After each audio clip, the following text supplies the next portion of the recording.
Salut là-dedans, j'espère que tu vas bien et que tout se passe pour le mieux pour toi. Aujourd'hui, nous allons parler du combat de cette fête semaine entre Tai Tuivasa contre Ciryl Gane. Prenez vos paris car pour certains, Tai Tuivasa part déjà perdant, donc Ciryl Gane favori. Souvenons-nous, Leon Edwards contre Kamaru Usman. La dernière minute, tout est toujours possible.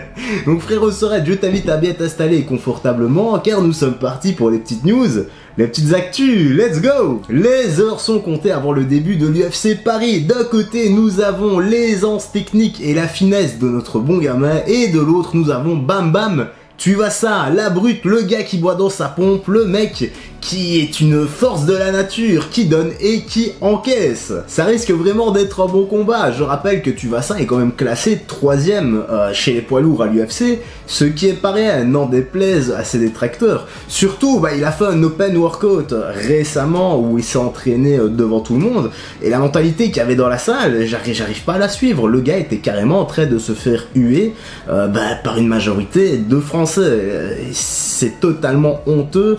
Et j'ai vraiment pas les mots en fait, les gens qui étaient sur place ne sont même pas dignes de voir l'entraînement de cet athlète pro. Bref, passons, c'est un mini coup de gueule. Michael Bisping, qui tient l'émission Believe in Me, lui s'est prononcé sur un petit pronostic et il voit Ciryl Gane vainqueur. D'ailleurs, il a dit à ce propos, il paraît tellement léger dans ses déplacements et à la fois si athlétique ce qu'il fait, c'est de l'art, il garde vraiment la tête froide et sait parfaitement se servir de ses pieds.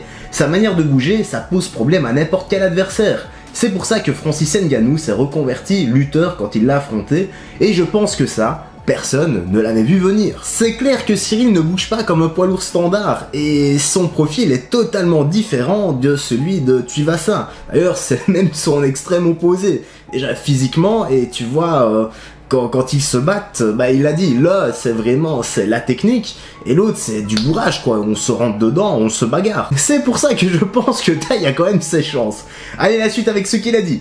Je pense que si Tai veut remporter la victoire, il doit faire en sorte que le combat se transforme en bagarre. Ben voilà, on y est. Il doit essayer de faire reculer Gane contre le grillage, mais il va avoir du mal parce que Ciryl est vraiment très intelligent et il peut compter sur un très bon jab. C'est clair que si ça tourne en bagarre, c'est celui qui vise le mieux, qui encaisse le mieux, qui s'en sortira le mieux en fait, tout simplement. Mais franchement, entre nous, je vois mal Ciryl oublier son game plan pour aller se chiffonner avec un gars qui adore ça.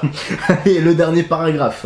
Pour être honnête, ce n'est pas le meilleur grappleur. Sergei Spivak l'a bien expliqué, mais après tout, tout le monde est capable de s'améliorer et je ne serais pas surpris si Tai Tuivasa cherche à effectuer quelques takedowns. Et je pense que Ciryl a retenu la leçon contre Francis Ngannou. D'ailleurs, Ciryl, ça fait plus de 6 mois qu'il bouffe du sol avec des Dagestanais de très haut niveau. Donc à mon avis, ça doit être venu également une brute à ce niveau-là. En tout cas, nous aurons la réponse dans quelques jours. Entre-temps, patience et apprécions ces deux athlètes qui gardent toujours le sourire. Et toi, que penses-tu de tout cela? Qui vois-tu vainqueur? N'hésite pas à réagir dans l'espace commentaire. Les petites news actus se terminent ici. J'espère que tu as bien apprécié, que tu as pris un bon moment en notre compagnie. N'hésite pas à réagir dans l'espace commentaire comme je le dis régulièrement. Le like si tu as apprécié la vidéo, le dislike si t'as pas aimé aussi, comme ça tu me le fais savoir. On s'abonne, on cloche si c'est ta première fois ici et que tu aimes les actualités sur tout ce qui est sport de combat MMA. Et moi j'ai rien à ajouter, prends soin de toi, des gens que tu aimes, et on se dit à très vite, à la prochaine. Bye bye, joue générique de fin ou pas.